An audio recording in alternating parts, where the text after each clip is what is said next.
ചേച്ചി ആ ഇതാരത്?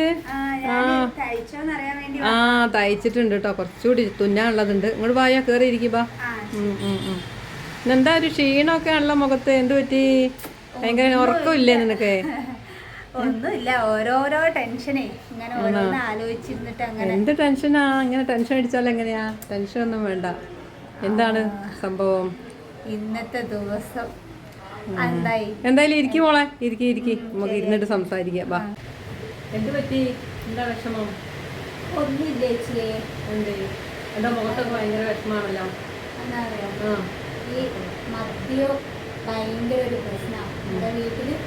എത്ര പറഞ്ഞാലും കേൾക്കൂല. കള്ളു കുടിക്കരുത്, പിന്നെ വലിക്കരുത്, കുടിക്കരുത്, അത് നമുക്ക് ദോഷമാണ്, കുടുംബത്തിനൊക്കെ ദോഷമാണ് പറഞ്ഞാലും എത്ര എന്താണെന്നറിയോ മോളെ? അതൊന്നാ എന്താ വെച്ചാൽ അത് ശീലമായി പോയി കഴിഞ്ഞാൽ പിന്നെ അത് മാറ്റാൻ ബുദ്ധിമുട്ടാണ്. പക്ഷെ എന്ന് വെച്ചിട്ട് നമ്മളെ കുടുംബത്തിലേക്ക് അത് ബാധിക്കുന്ന കാണുമ്പോൾ നമ്മളെ കഴിയുന്നത് അവരെ നമ്മൾ പിന്തിരിപ്പിക്കാൻ നോക്കണം. നമുക്ക് പറയാനല്ലേ പറ്റുള്ളൂ, എന്തോര് പറഞ്ഞാലും. കാരണം ആ ഒരു ഇത് കാരണം നമ്മുടെ മക്കളെ ഭാവി, നമ്മുടെ കുടുംബബന്ധവും ഒക്കെ തകരുകയാണ്. ഇവർക്ക് എത്ര പറഞ്ഞു കൊടുത്താലും മനസ്സിലാവില്ല. കാരണം നമ്മുടെ മക്കള് പിന്നെ എന്താ പറയാ, അവര് അനുഭവിക്കുന്ന കഷ്ടപ്പെട്ട് പണിയെടുത്ത് കൊണ്ടുവരുന്ന പൈസ മൊത്തം അവര് ഇങ്ങനെ കൊണ്ടുപോയി പിന്നെ ലഹരി ഉപയോഗിച്ചു കഴിഞ്ഞാൽ നമ്മുടെ മക്കള് കഴിക്കേണ്ടതല്ലേ ഇതെല്ലാം. അവരെ ജീവിതം, അവരെ വിദ്യാഭ്യാസം. കൂലിപ്പണിക്ക് പോയിട്ട് എന്താ പറയുക, രാത്രി വരെ അധ്വാനിച്ച് വയ്യാണ്ടായി കൂലിപ്പണിക്ക് പോയി കഴിഞ്ഞ് വരുന്ന വേഗം അവര് പോകുന്നത് ഈ മദ്യത്തിന്റെ അമ്പിലേക്കാണ്. അവർക്ക് വിഷമം വന്നാലും സന്തോഷം വന്നാലും എന്ത് വന്നാലും അവർക്ക് മദ്യം മതി. അവർക്കൊന്ന് ഉറങ്ങണമെങ്കിൽ അവർക്ക് മദ്യം വേണം.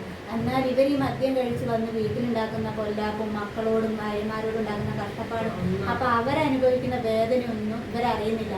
അപ്പൊ ഈ പെണ്ണുങ്ങൾ മൊത്തം ഇത് ഈ വിഷമവും ടെൻഷനും മാറ്റാൻ എന്ത് ചെയ്യും? ഇനി നമ്മളെ പോലുള്ളവരും ഇത് ഇവര് കഴിക്കുമ്പോൾ നമ്മളും കൂടെ കഴിക്കേണ്ടി വരുന്ന എനിക്ക് തോന്നുന്നത്. കാരണം നമ്മള് ഇവരോട് അത് തന്നെ ഇപ്പൊ പറഞ്ഞാല് മദ്യം തന്നെയല്ലല്ലോ ലഹരി എന്ന് പറഞ്ഞാൽ ഇപ്പൊ പുതിയ ലഹരികളല്ലേ ഇറങ്ങിയിരിക്കുന്നത്.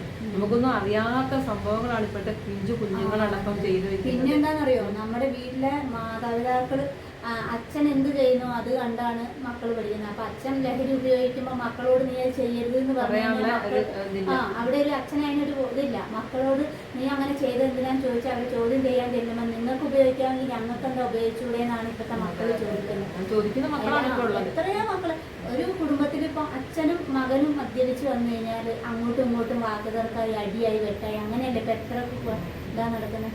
അതുപോലെ തന്നെ നമ്മുടെ ഓരോരോ അവസ്ഥയും എന്താണ്, വീട്ടിൽ ഇങ്ങനെ കുടിച്ചു വന്നു കഴിഞ്ഞാൽ മക്കൾക്കും അതുകൊണ്ട് അവരെന്തെങ്കിലും തെറ്റ് ചെയ്താലും നമുക്ക് അവരെ ഉപദേശിക്കാനോ അവരെ നേരെയാക്കാനോ ഒന്നും പറ്റുന്നില്ല. വീട്ടിൽ നല്ല അന്തരീക്ഷമാണല്ലേ മക്കളെ നമുക്ക് നല്ല രീതിയിൽ വളർത്താൻ പറ്റുള്ളൂ. അതെ, അവര് വഴിതെറ്റി പോകുന്നതിന് പിന്നെ നമ്മൾ പറഞ്ഞിട്ട് കാര്യമില്ല. അതിപ്പോ വീട്ടിലെ സമാധാനം സന്തോഷം ഉണ്ടെങ്കിൽ മാത്രമേ മക്കൾക്ക് ആ ഒരു നല്ല ജീവിതം അവർക്ക് കിട്ടുള്ളൂ. മറ്റേത് അച്ഛൻ ഇങ്ങനെ കള്ളുടിച്ച് അല്ലെങ്കിൽ വീട്ടിലെപ്പോഴും അങ്ങനെ പ്രശ്നങ്ങളൊക്കെ ആകുമ്പോൾ മക്കൾക്കും ആ ടെൻഷൻ വരികയാണ്.